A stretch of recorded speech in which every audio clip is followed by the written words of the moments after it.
माता की। नरेंद्र मोदी जिंदाबाद। मोदी मोदी मोदी मोदी मोदी मोदी मोदी मोदी। नरेंद्र मोदी जिंदाबाद। भारत के प्रधानमंत्री नरेंद्र मोदी जिंदाबाद। नरेंद्र भैया झारे झार। पूरा बिहार अब की बार। नरेंद्र भैया झारे झार। पूरा बिहार अब की बार। पूरा कटिहार अब की बार।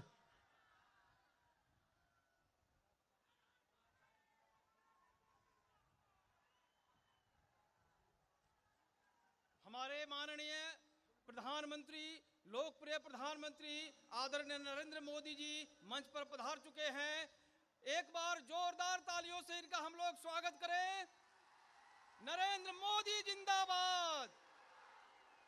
नरेंद्र मोदी जिंदाबाद। नरेंद्र मोदी जिंदाबाद। नरेंद्र मोदी जिंदाबाद। नरेंद्र मोदी जिंदाबाद। नरेंद्र मोदी जिंदाबाद। नरेंद्र मोदी जिंदाबाद। भारत के प्रधानमंत्री नरेंद्र मोदी जिंदाबाद। नरेंद्र मोदी जिंदाबाद। नरेंद्र मोदी जिंदाबाद। नरेंद्र मोदी जिंदाबाद। नरेंद्र मोदी जिंदाबाद। नरेंद्र मोदी जिंदाबाद। नरेंद्र मोदी जिंदाबाद। नरेंद्र मोदी जिंदाबाद। नरेंद्र मोदी जिंदाबाद। भारत के प्रधानमंत्री नरेंद्र मोदी जिंदाबाद। नरेंद्र मोदी जिंदाबाद। नरेंद्र मोदी जिंदाबाद। हमारे भारत के लोकप्रिय, यशस्वी, ओजस्वी, तेजस्वी प्रधानमंत्री आदरणीय नरेंद्र मोदी जी हम लोग के बीच मंच पर पधार चुके हैं। मैं कटिहार जिला भारतीय जनता पार्टी परिवार, राष्ट्रीय जनतांत्रिक गठबंधन परिवार की ओर से इनको एक विशाल पुष्प का माला के से इनका स्वागत हम लोग करेंगे। आप सब लोग माला का स्वागत करते समय जोरदार तालियों से अपना समर्थन देंगे।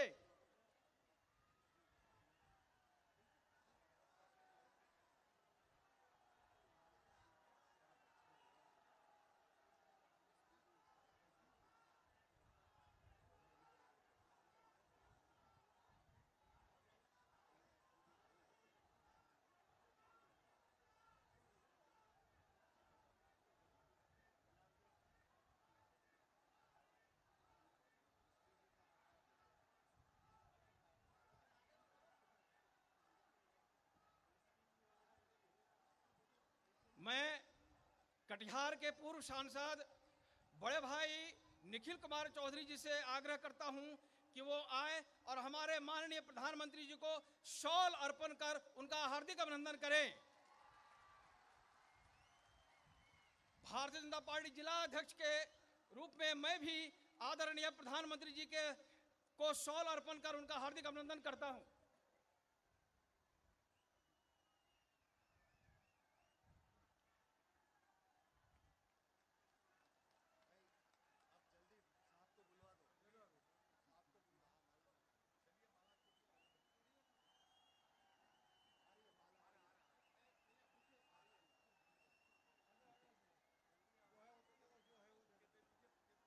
हमारे लोक जनशक्ति पार्टी के जिला अध्यक्ष मोहम्मद जाहिद साहब बुके प्रदान कर हमारे माननीय प्रधानमंत्री जी का हार्दिक अभिनंदन कर रहे हैं। मोहम्मद जाहिद जी। राष्ट्रीय लोक समता पार्टी के जिला अध्यक्ष भाई उमाकांत आनंद जी भी बुके प्रदान कर हमारे माननीय प्रधानमंत्री जी का अभिनंदन कर रहे हैं। हमारे कटिहार के प्रत्याशी विधायक भाई तारकिशोर प्रसाद बुके प्रदान कर अभिनंदन कर रहे हैं। हमारे कदवा के प्रत्याशी श्री चंद्रभूषण ठाकुर जी श्री चंद्रभूषण ठाकुर जी कदवा के प्रत्याशी हार्दिक अभिनंदन कर रहे हैं। हमारे प्राणपुर के प्रत्याशी विधायक माननीय विनोद कुमार सिंह जी हार्दिक अभिनंदन कर रहे हैं। हमारे कटिहार जिला भाजपा परिवार की ओर से एक बड़ा पुष्पमाला से इनका हार्दिक अभिनंदन किया जा रहा है।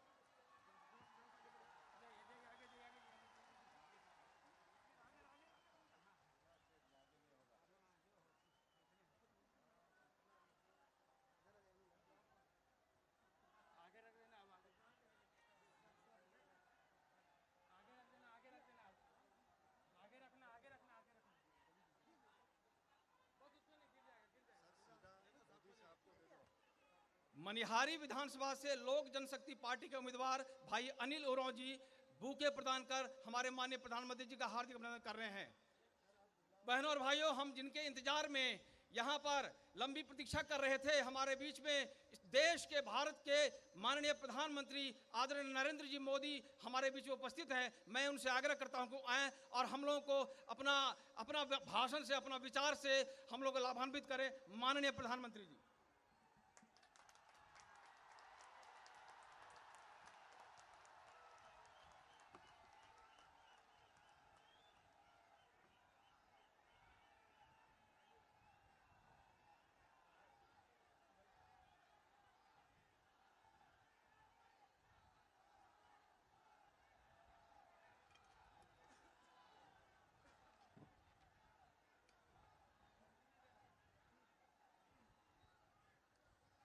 कटिहार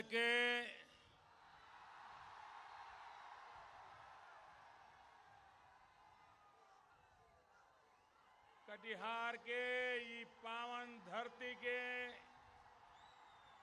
नमन करे छी।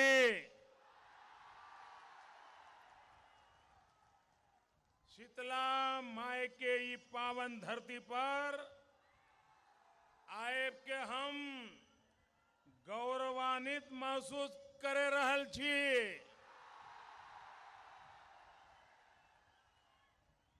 अहाँ सबके अपार स्नेह देख के मन भाव विभोर भए गेल। अहाँ सबके हृदय से अभिनंदन करे छी, स्वागत करे छी। मंच पर विराजमान कटिहार के पूर्व सांसद श्रीमान निखिल कुमार चौधरी जी, भाई शिवराज जी, विधान पार्षद श्री अशोक कुमार,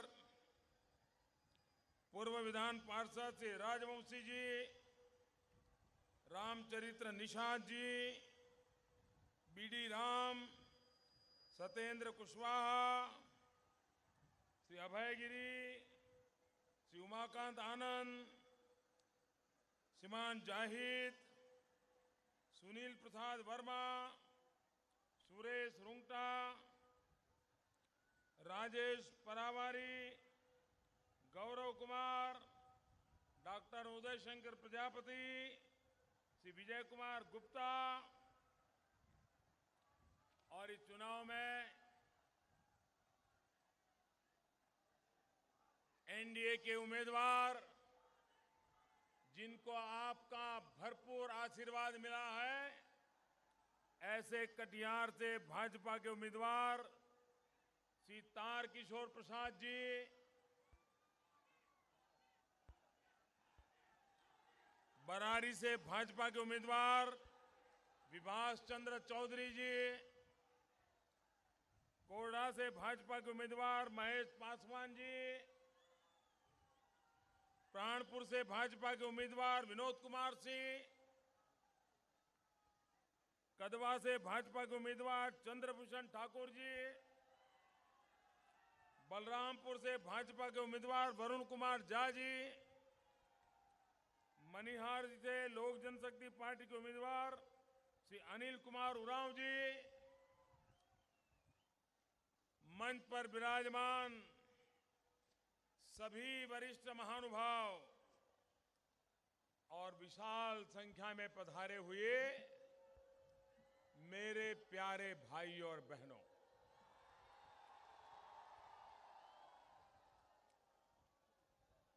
ये मैदान भी छोटा पड़ गया।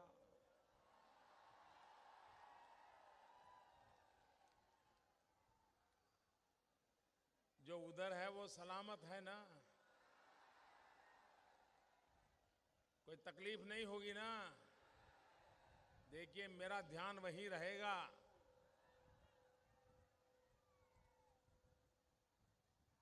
चारों तरफ लोग ही लोग नजर आ रहे हैं।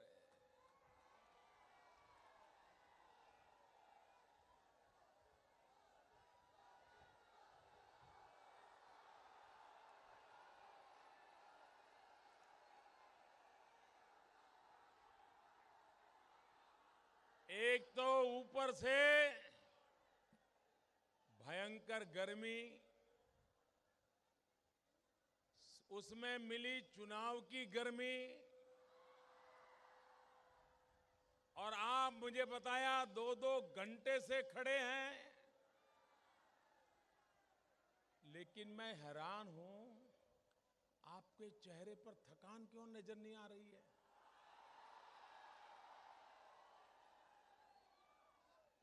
मैं टीवी पर लालू जी को देखता हूं तो ऐसे थक गए हैं,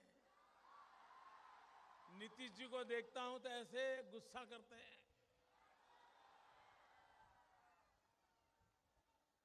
उनकी नैया डूबने पर है,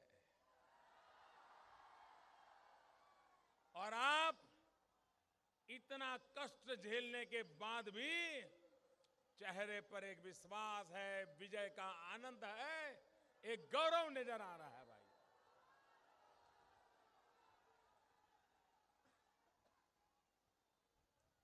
मैं सच बताऊं भाइयों,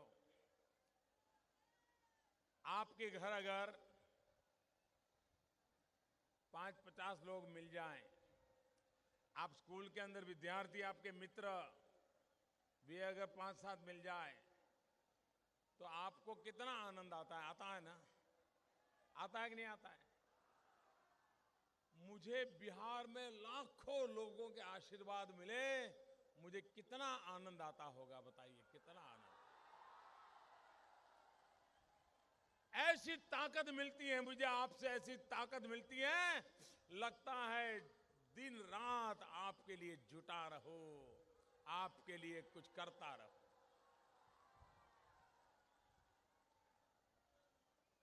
भाइयों बहनों, ये आप जो तपस्या कर रहे हैं, ताप में तप रहे हैं, मैदान छोटा पड़ गया तो कहां छत छत पर कहां कहां लोग खड़े हैं। भाइयों बहनों, आपकी ये तपस्या कभी बेकार नहीं जाने दूंगा। आपका ये प्यार, आपका ये प्यार मैं ब्याज समेत लौटाऊंगा भाइयों, ब्याज समेत लौटाऊंगा, और विकास करके लौटाऊंगा। क्योंकि मैं भली भांति जानता हूं कि विकास के बिना बिहार के लिए और कोई रास्ता नहीं बचा है। मैं लोकसभा के चुनाव में भी आया था, और इस बार विधानसभा के चुनाव में भी आया हूं। मैं लोकसभा में भी आया था कटिहार, लेकिन इतनी भीड़ उस समय जमा नहीं हुई थी। आज उससे 4 गुना लोग आए हैं, 4 गुना लोग यहां आए। भाइयों बहनों, मैंने पूरे लोकसभा में प्रचार किया था, लेकिन माताएं बहनें चुनाव की रैली में नहीं आती थी। मैं यहां लगातार इस बार बिहार में देख रहा हूं कि माताएं बहनें इतनी बड़ी संख्या में आ रही हैं, और जिसको माताओं बहनों का आशीर्वाद मिले उसको कभी कोई तकलीफ नहीं होती है भाई। मैं सब दूर देख रहा हूं और इसका परिणाम भी मैं देख रहा हूं कि मतदान में भी महिलाएं नए रिकॉर्ड प्रस्थापित कर रही है, ज्यादा रिकॉर्ड कर रही है, क्योंकि महिलाओं को मालूम है कि जब गुंडा राज होता है, जब जंगल राज होता है, जब अपहरण का उद्योग चलता है, तब सबसे ज्यादा संकट माताओं बहनों पर आता है। सबसे ज्यादा मुसीबतें माताओं बहनों को झेलनी पड़ती है। आए दिन माताओं बहनों को अपमानित होने की नौबत आती है और इसलिए मैं देख रहा हूं इस बार बिहार के चुनाव में इस सरकार के प्रति, जंगल राज के प्रति सबसे ज्यादा अगर किसी का गुस्सा है तो मेरी माताओं बहनों का गुस्सा है। और ये गुस्सा, ये माताओं बहनों का गुस्सा ये जंगल राज को, ये जंतर मंतर के राज को बचने नहीं देगा। ये मैं साफ देख रहा हूं भाइयों बहनों।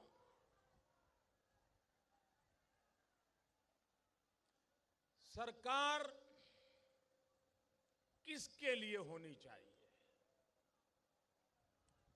क्या अमीरों को सरकार की जरूरत पड़ती है? क्या कभी अमीरों को सरकार की जरूरत पड़ती है?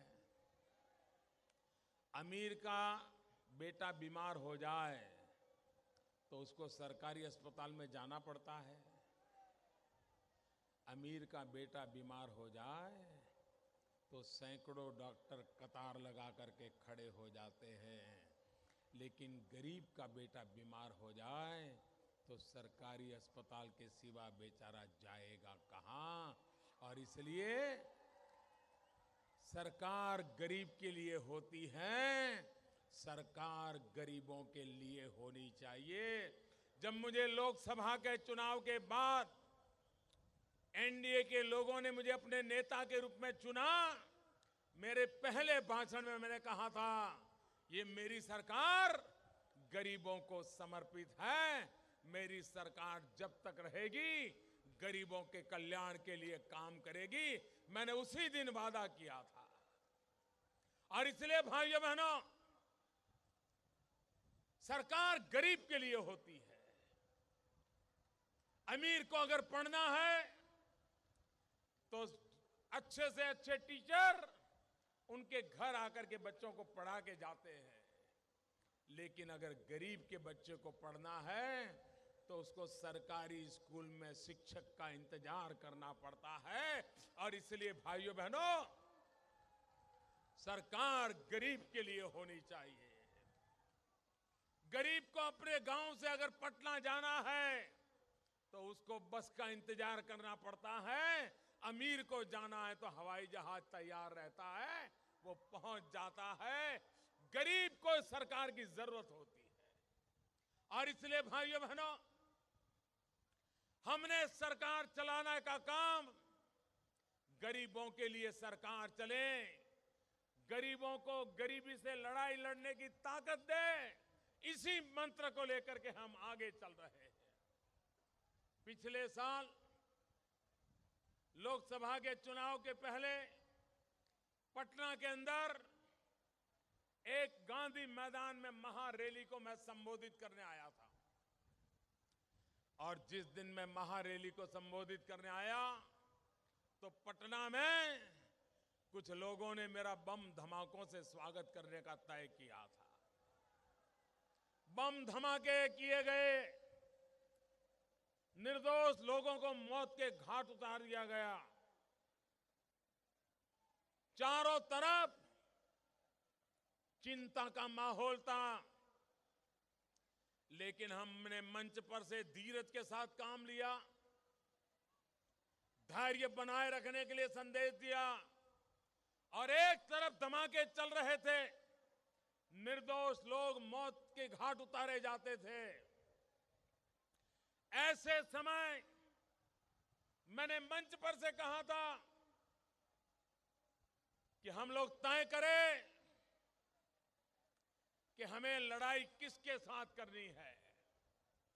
क्या हिंदू को मुसलमान के साथ लड़ना है कि मुसलमान को हिंदू के साथ लड़ना है, कि उसके बजाय हिंदू और मुसलमान मिलकर के गरीबी के खिलाफ लड़ना है ताकि हम गरीबी से मुक्ति पाए। ये रास्ता मैंने अपनाया। हमें मिलकर के गरीबी के खिलाफ लड़ाई लड़ना है और तभी जाकर के हम देश के गरीबों की भलाई का काम कर सकते हैं। भाइयों बहनों, हमारे लालू जी, नीतीश जी इस चुनाव के अंदर भ्रमण कर रहे हैं। मुझे बताइए, इन्होंने 25 साल सरकार चलाई। भाइयों बहनों, मुझे बताइए, 25 साल सरकार चलाई। 25 साल 25 साल कम नहीं होता है। मुझे तो अभी 25 महीना भी नहीं हुआ है। उन्होंने 25 साल सरकार चलाई। 25 साल। 15 साल लालू जी ने और 10 साल नीतीश बाबू ने। 25 साल में बिहार का भला हुआ क्या? ऐसे नहीं, पूरी ताकत से बताओ।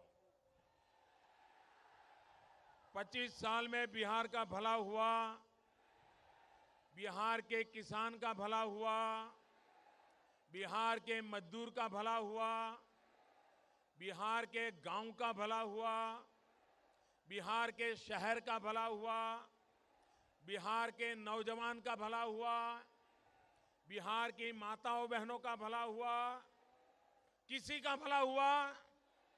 भला अगर हुआ तो लालू जी के परिवार का हुआ। नीतीश बाबू के यार दोस्तों का हुआ, बिहार का नहीं हुआ, गरीब का नहीं हुआ।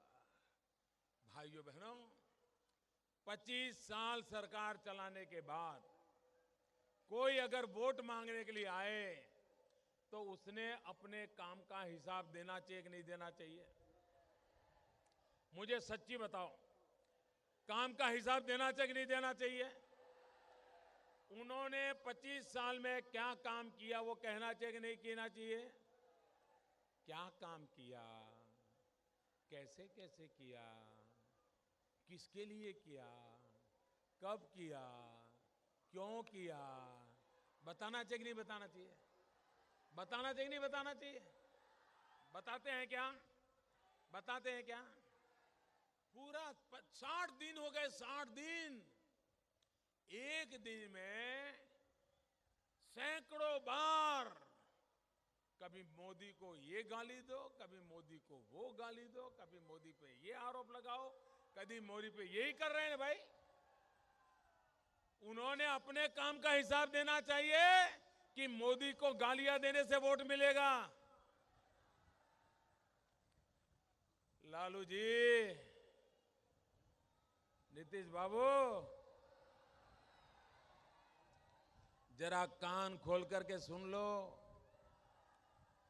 आप जितना कीचड़ उछालोगे, कमल उतना ही ज्यादा खिलने वाला है। अभी 2 दिन बाकी है। जितना कीचड़ है फेंक दो, जितना फेंकना है फेंक दो। ये कमल उतना ही ज्यादा खिलने वाला है। लालू जी, नीतीश बाबू, आप मुझ पर जितने पत्थर मारोगे उन्हीं पत्थरों की मैं सीढ़ी बनाऊंगा और उसी से बिहार को आगे ले जाऊंगा। ये मैं आपको कहता हूं।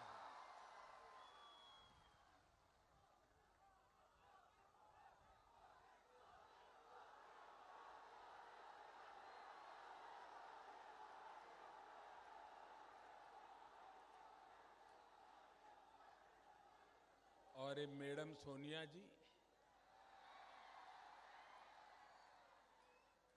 ये कैसी टोली बनी है, देखिए कैसी टीम बनी है इनकी। एक से बढ़कर एक, एक से बढ़कर एक। तीनों ऐसे जमा हुए जी, ऐसे जमा हुए हैं, एक से बढ़कर एक। मैडम सोनिया जी की पार्टी ने बिहार में 35 साल राज किया और बिहार की जनता को ऐसा गुस्सा आया, ऐसा गुस्सा आया, 35 साल के बाद जो उनको भगाया है, 25 साल हो गए घुसने नहीं दिया, घुसने नहीं दिया।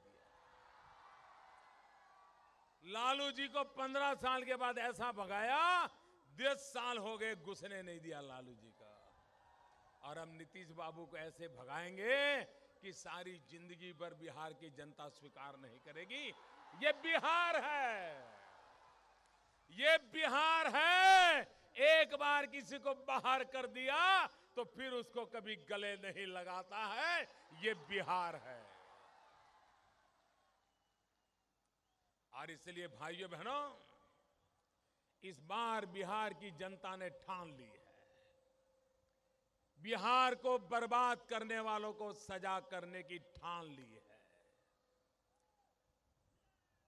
कांग्रेस ने 35 साल राज किया, बिहार को बर्बाद किया। लालू जी ने 15 साल में जंगल राज बनाया और नीतीश बाबू के अहंकार ने बिहार के हर अवसर गंवा दिए, हर अवसर गंवा दिए और बिहार के नौजवान का भाग्य वहीं के वहीं ठहर गया। भाइयों, हम सरकार में आए, प्रधानमंत्री जनधन योजना लेकर के आए। ये किसके लिए लाए भाई? गरीबों के लिए लाए। इंदिरा जी ने बैंकों का राष्ट्रीयकरण किया था, ये कहकर के किया था कि बैंक अमीरों की नहीं होनी चाहिए, बैंक गरीबों की होनी चाहिए, बैंकों में गरीबों को पैसा मिलना चाहिए। लेकिन भाइयों बहनों, 40 साल हुए बैंकों में गरीब के खाते नहीं खुलते थे। दिल्ली में आपने मुझे बिठाया, मैंने आपकी सेवा करने का निर्णय किया और आज देश में गरीबों के बैंक में खाते खोल दिए गए और गरीबों को बैंक में जाने आने के लिए सुविधा बना दी। ये काम हमने किया। हमारे देश में छोटे छोटे काम करने वाले लोग, अखबार बेचने वाला, दूध बेचने वाला, बाल काटने वाला,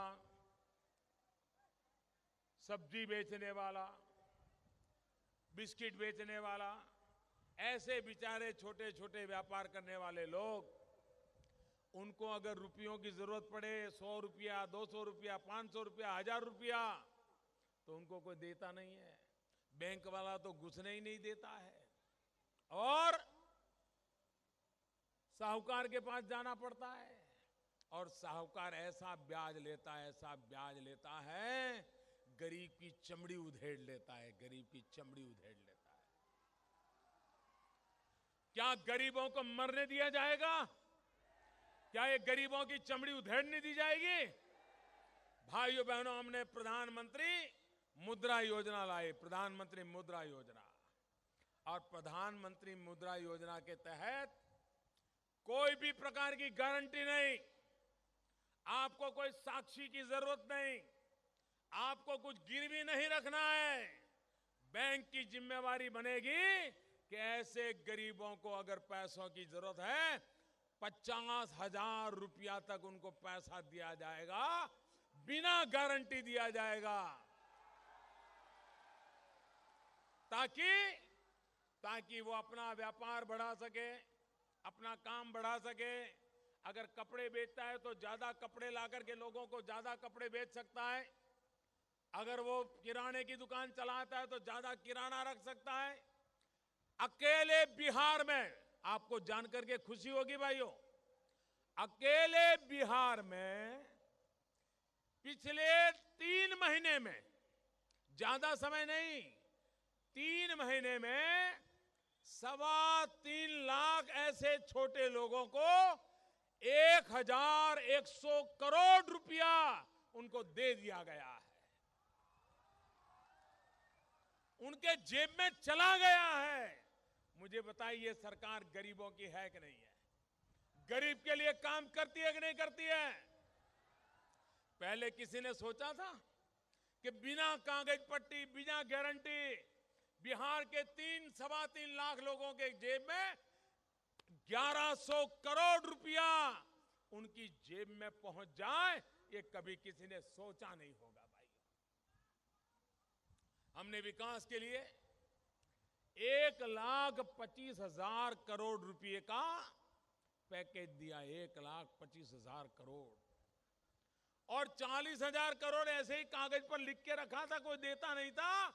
हमने सोचा भले पुरानी सरकार ने लिख के गई होगी, लेकिन वो भी हम देंगे। 1,65,000 करोड़ रुपया का पैकेज बिहार के चरणों में रख दिया है, बिहार का भाग्य बदलने के लिए रख दिया है।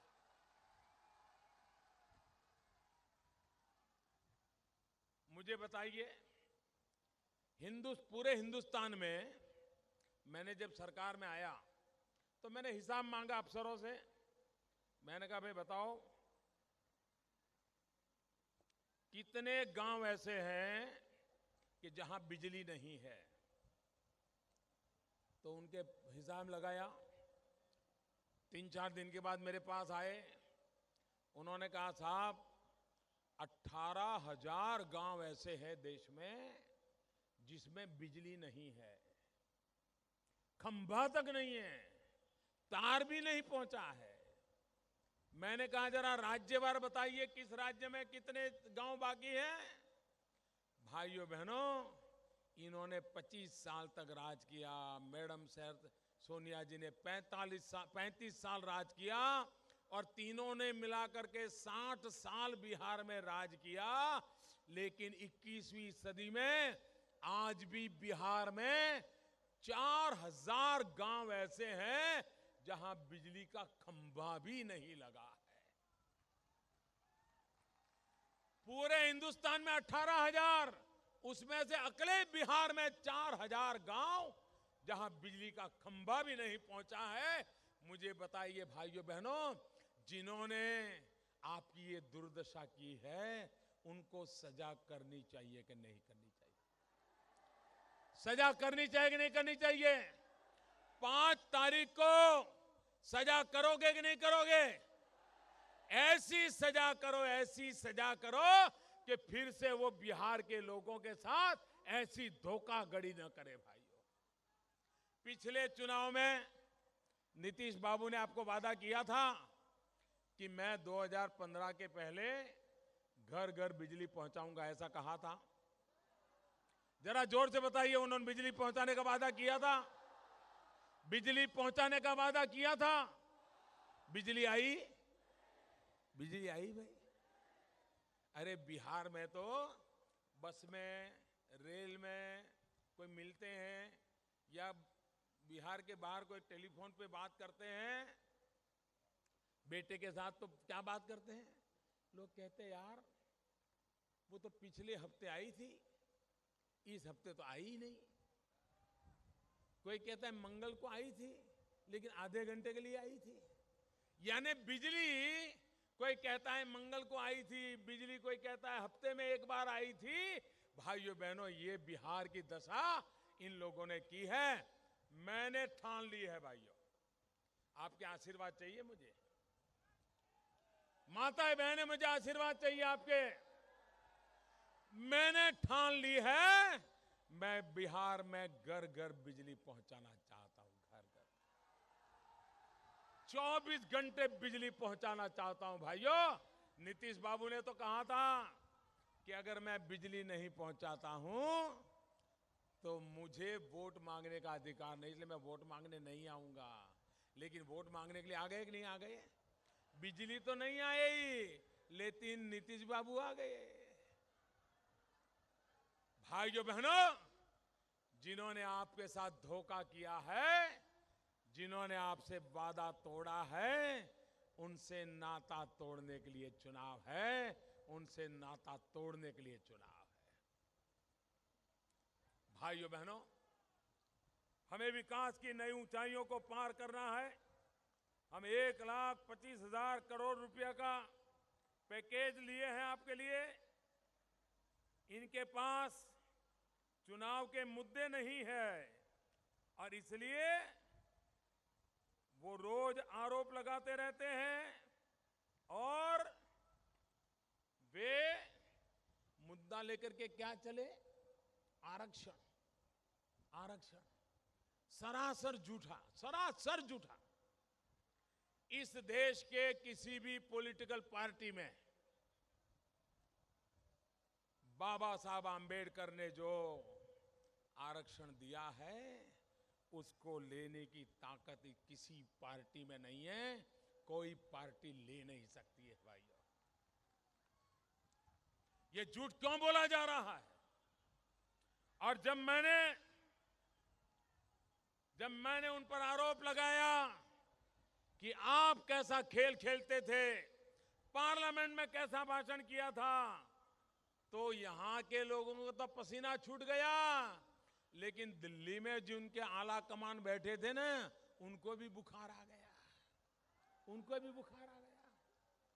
लालू जी 70 साल पुरानी एक किताब ये लेकर के घूम रहे हैं, और वो किसी भाजपा वाले ने किताब नहीं लिखी है, और बताते हैं कि 70 साल पहले ऐसा लिखा गया।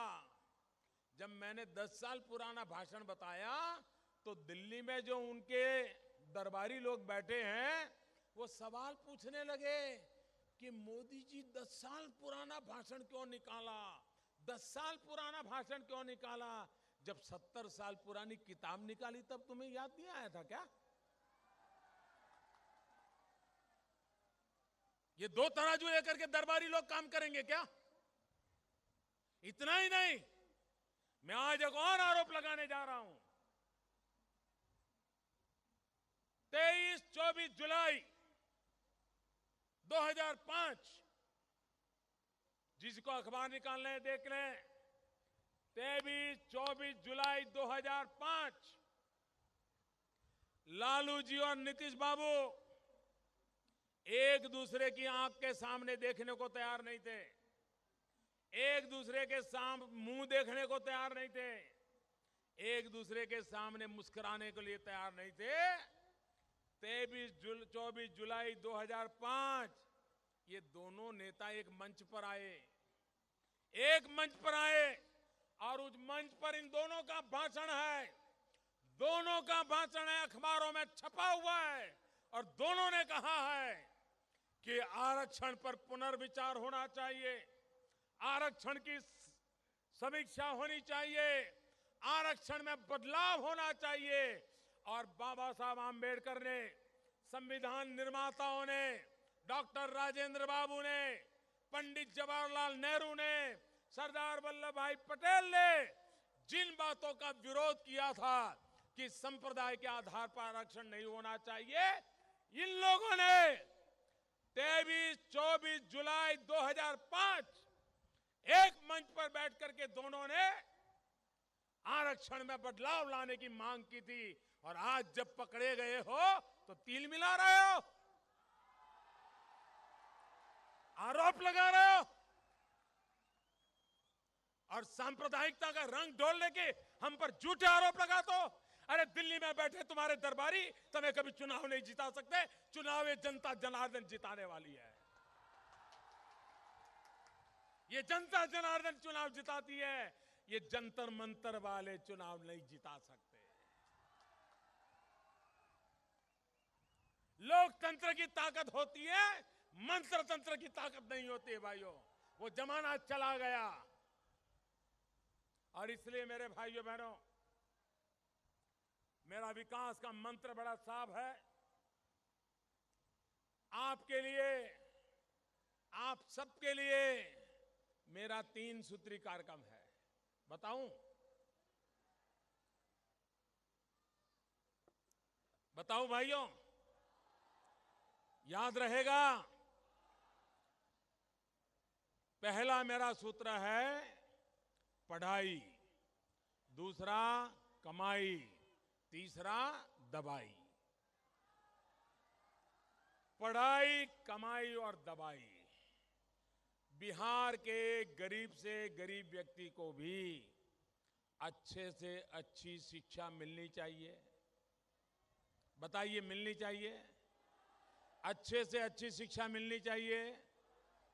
सस्ते से सस्ती शिक्षा मिलनी चाहिए, पढ़ाई का प्रबंध होना चाहिए कि नहीं होना चाहिए। किसी गरीब माँ बाप को बच्चों को पढ़ाई कराने के लिए जमीन गिरवी रखनी पड़े वो अच्छी चीज है क्या? अपनी संपत्ति बेचनी पड़े वो अच्छी चीज है क्या? कर्ज लेकर के बेटे को पढ़ाना पड़े वो अच्छी चीज है क्या? इसलिए मेरा पहला काम है पढ़ाई, दूसरा काम है कमाई। बिहार के नौजवान को रोजगार मिलना चाहिए कि नहीं मिलना चाहिए? रोजगार मिलना चाहिए कि नहीं मिलना चाहिए? ये रोजगार के लिए बिहार छोड़ना पड़ता है, वो बंद होना चाहिए कि नहीं होना चाहिए? ये पलायन रुकना चाहिए कि नहीं रुकना चाहिए? बिहार का बेटा बिहार के माँ बाप के पास होना चाहिए कि नहीं होना चाहिए? बूढ़े माँ बाप अपने बेटे को पास चाहेंगे कि नहीं चाहेंगे?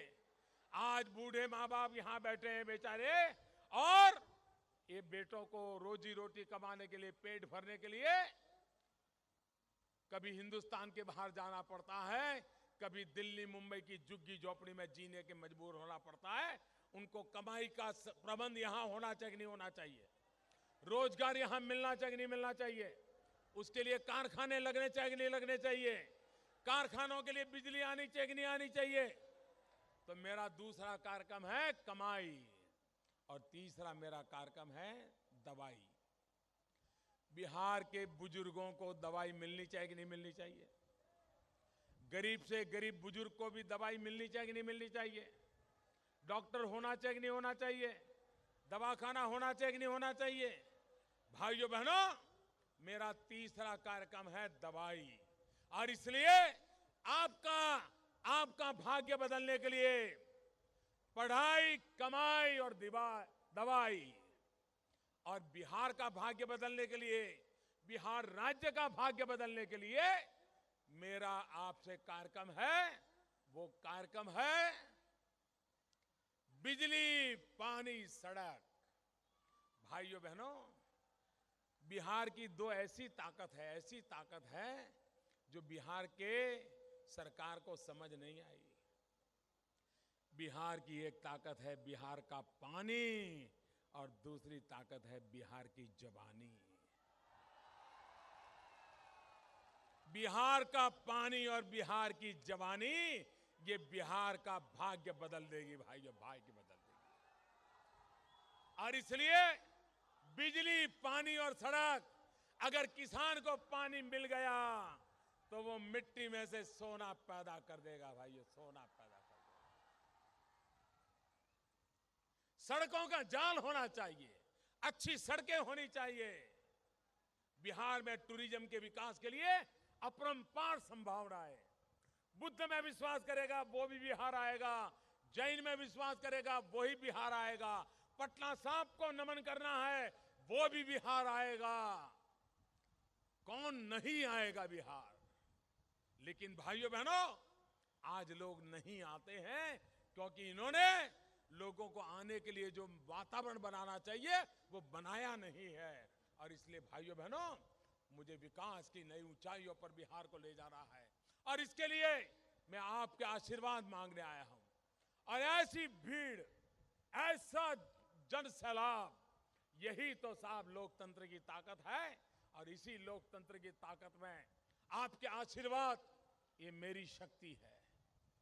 मैं आपका बहुत बहुत आभारी हूं, और सभी नेताओं से आग्रह आगे आए, मेरे साथ पूरी ताकत से बोलिए भारत माता की, भारत माता की।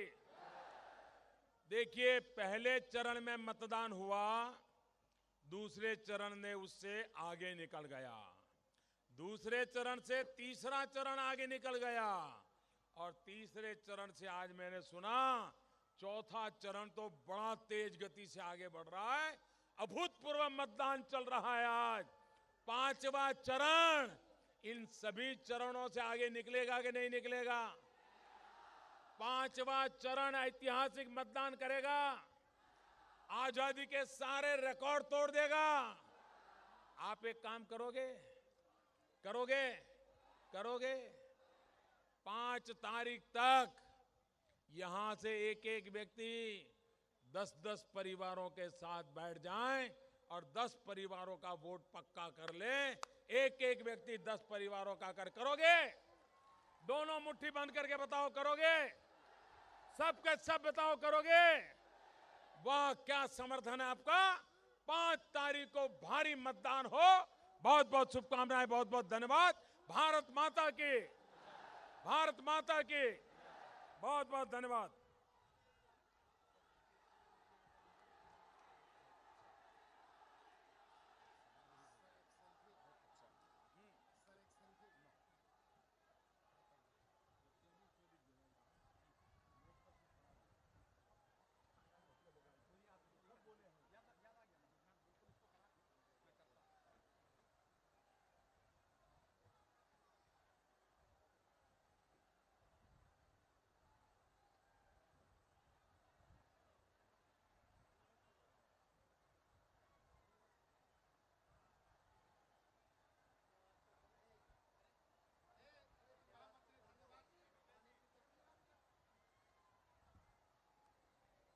आप सबों को इस महती जनसभा में आने के लिए मैं अपनी ओर से और दल की ओर से धन्यवाद देते हुए आज के इस सभा की समाप्ति की घोषणा करता हूं। बहुत बहुत धन्यवाद।